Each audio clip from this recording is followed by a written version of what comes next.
இந்த கொஸ்டின் பார்த்தீங்கன்னா நமக்கு டிஎன்பிஎஸ்சியில் ரீசெண்டாக கேட்ட கொஸ்டின் ரொம்ப சிம்பிள் தான். ஒரு அசலானது கூட்டு வட்டி முறையில் 2 ஆண்டுகளில் அதை போன்று 1.69 மடங்காக ஆகிறது எனில் வட்டி வீதம் என்னன்னு கேட்டிருக்காங்க.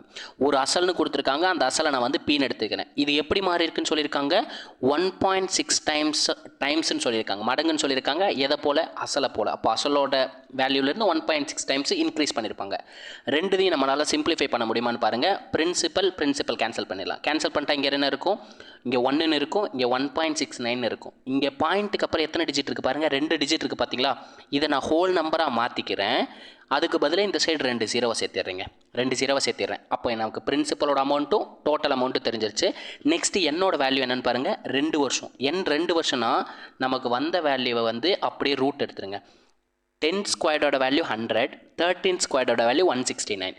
2 வேல்யூ கிடச்சிருச்சு. இந்த ரூட் எடுத்த வேல்யூ வச்சு தான் நம்ம சம் சால்வ் பண்ண போகிறோம். ரெண்டுத்துக்குள்ளே டிஃப்ரென்ஸ் எவ்வளோ? 3. அதை நியூமரேட்டர்லையும் டினாமினேட்டரில் எப்பொழுதுமே அசலோட ரூட் வேல்யூவை எழுதணும். அசலோட ரூட் வேல்யூ 10. நமக்கு ரேட் ஆஃப் இன்ட்ரெஸ்ட்டுங்கிறது பர்சன்டேஜில் இருக்கும். ஒரு வேல்யூ பர்சன்டேஜ் மாற்றணும்னா நம்ம 100ஆல் பெருக்குவோம். அப்போது பெருக்கியாச்சு. இப்போ சிம்பிளை பண்ணால் நமக்கு ஆன்சர் கிடச்சிருங்க. 0க்கு 0 கட் பண்ணிடுறேன். 3 × 10 30% இந்த கொஷினுக்கான ரேட் ஆஃப் இன்ட்ரெஸ்ட்டாக இருக்கும். ஓகேங்களா? நம்ம வீடியோ பிடிச்சிருந்துச்சு லைக் பண்ணுங்கள், ஷேர் பண்ணுங்கள், கமெண்ட் பண்ணுங்கள். முக்கியமாக உங்கள் ஃப்ரெண்ட்ஸ் எல்லாருக்கும் ஷேர் பண்ணி விட்ருங்க. தேங்க்யூ.